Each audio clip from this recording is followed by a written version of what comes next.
I see you. I'm gonna get you. You only have a couple more seconds of thinking you're gonna meet with Julia. So Lowlife is directed by Tyler Michael James and stars Wes Dunlap as Benny Jansen. Now, Benny is a small-time YouTuber who catches predators online, lures them into a particular area, and then exposes their predatory nature. Now, he runs into some problems when he actually invites one of them over to his home to catch them. Benny quickly realizes that his mannerisms of taking crime into his own hands can lead to more than he bargained for, especially since he becomes the criminal, as you see as this movie concludes. Now, it has to be stated right away that this is by no means a box office movie, but there are many things that you could take away from this that I especially liked. The concept itself, it's very reminiscent of Chris Hansen's To Catch a Predator. If you've ever seen that show, it's almost a spitting image where he meets up with these predators, he lures them out first off, he meets up with them, and then he exposes them right on camera and puts it on live TV. Now, this addresses real life issues that real young people face. It might not be these characters in particular, but the ages are revealed to where Benny is pretending to be 13, or he's pretending to be 14, and it's always a young female that he's pretending to be, and these gentlemen are meeting in these places that he sets to meet. So in all actuality, they are underneath the perception that they're meeting with a real life individual. These things happen and they're to be taken seriously.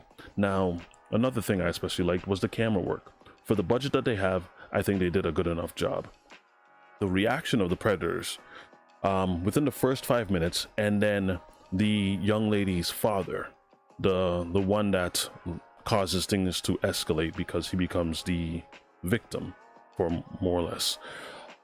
Their reaction is actually priceless, because it's the same ideas that would be running through anyone's head if they were exposed or busted, something along those lines. They're dumbfounded, and you could see that on their faces. Within the first 5 minutes, the first predator that we see is a young man driving a Honda Civic. It's the scene that you see in the trailer. After he's exposed, goes on the defensive and then almost plays ignorant as if he was not present. The awkward tension between Nicole and Benny, I think they could have explored that idea just a little bit more to kind of flesh that out, so that Benny realizes that he has to play his hand with some distance, as opposed to just indulging in it, because he utilizes one particular method that is questionable. Actually, it's not just questionable, it borders on the very thing that he's against. So if you want to know what I'm talking about, he needs a picture to convince the guy that he's trying to convince to come out to see him tonight so he could expose him. But that picture comes from his 16-year-old colleague. Now, the idea is not a bad one, but the means that he goes about it is very much illegal. So they could have played with that idea. I think they could have played with that idea just a bit more, so that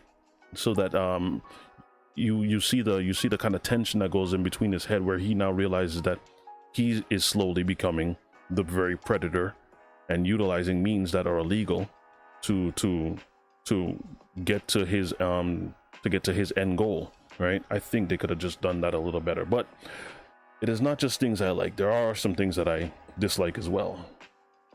He completely blows his cover while they're playing a game of cards, and because he's losing his hand, he begins to spiral out of control, and his anger issues begin to pop off, and this is what causes him to now lose his temper and blow everything out of proportion. So he puts his own friends' lives at risk, he puts their cover at risk, and he puts Nicole's life at risk, he puts his own cover at risk, and for all good purposes, he now has blown the very sting that he was looking to do. And then finally, the acting during the card game. I think that was poor. I really think overall there was probably one character that I actually liked. It was the younger guy. He was kind of short, almost bald head. Yeah, him. I think he was the only convincing character during that entire card game, because he genuinely seemed like he didn't know what was going on, right? And he genuinely seemed like if he was just winging it, whereas everyone else was just, for the most part, overacting. Actually, while I'm there on that note, the first predator in the movie, the first Predator in the movie, he kind of just showed up out of nowhere.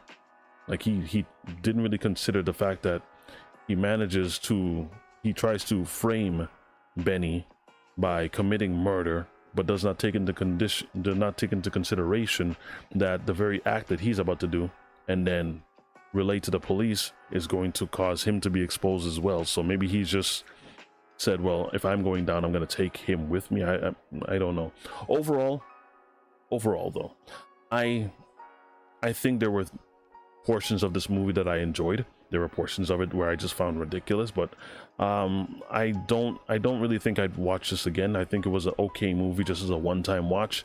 It didn't really leave that much of an impact, although the message itself left more of an impact versus the actual movie. Now, my overall rating is not that great. It'll be about a 4 out of 10, namely because of the camera work, namely because of the message and the plot and some of the writing.